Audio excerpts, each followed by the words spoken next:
Izinkan saya untuk memperkenalkan diri, nama saya Brenda Najla Mutia dari SMA Negeri 1 Yogyakarta. Oke. Panggilannya siapa? Brenda. Apa? Brenda. Berda. Iya. Oke. Jadi Bapak, saya ingin bertanya terkait kurikulum. Tadi kan sudah banyak ditanyakan guys terkait kurikulum. Seperti yang kita tahu juga sudah banyak perubahan-perubahan kurikulum yang ada di Indonesia. Tapi satu keresahan yang masih saya temukan sendiri, kemudian teman-teman saya juga temukan sendiri, yaitu adalah tentang gimana sih sebenarnya apakah Pak Anies mempunyai dobrakan kurikulum yang baru agar pendidikan di Indonesia itu anak-anaknya tidak bingung setelah lulus SMA itu kira-kira mau ngambil jurusan apa sih? Karena kan dari dulu sudah banyak perubahan kurikulum, tetapi akhirnya teman-teman itu sendiri tidak tahu selanjutnya mau masuk ke jurusan apa. Nah kemudian akhirnya salah jurusan dan berdampak pada SDM di Indonesia yang bingung, jadi bingung mau cari kerja apa. Seperti itu kira-kira Pak Anies. Terima kasih. Kemudian Berda, ini maju sini dong biar jawabnya ke depan dikit. Nah gini, Berda, ini SMA kelas 2. Ini lagi-lagi kita ketemu anak-anak muda yang luar biasa di Jogja ini ya. Kita kasih tepuk tangan buat Berda. Berda, makasih dan anak-anak SMA itu tahu persis tentang efek kurikulum.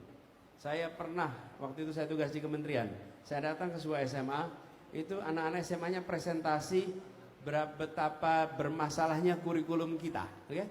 Dan dia menunjukkan masalahnya 1, 2, 3, 4, 5 gitu. Jadi di antara semua pihak yang diajak bicara soal kurikulum, yang paling jarang diajak bicara siswanya sendiri. Betul ya? Nah menurut saya ke depan kita harus ajak bicara siswa.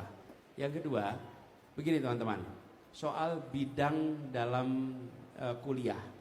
Ini yang kita harus bicarakan lebih jauh. Saya melihat sudah mulai ada peluang untuk sekarang mengambil mata kuliah di fakultas-fakultas yang berbeda-beda. Sekarang mulai ada peluang itu bukan? Mulai ada peluang. Artinya apa? Sebenarnya proses belajar di kuliah di kampus S1 jangan semata-mata ditempatkan sebagai persiapan kerja. Jangan, tapi tempatkan itu sebagai pembelajaran untuk membekali dengan pengalaman yang di dalamnya ada pengetahuan. Jadi di kampus itu jangan hanya aktif di ruang kelas, aktif juga di luar kelas. Dan tidak dibatasi hanya satu bidang, lengkapi dengan berbagai macam bidang. Luaskan pengalaman itu.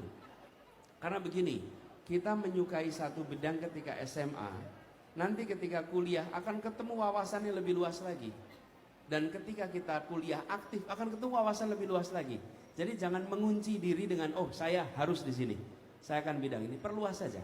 Jadi menurut saya justru keberanian untuk belajar lebih luas, keberanian untuk mencoba yang baru itu yang dibutuhkan.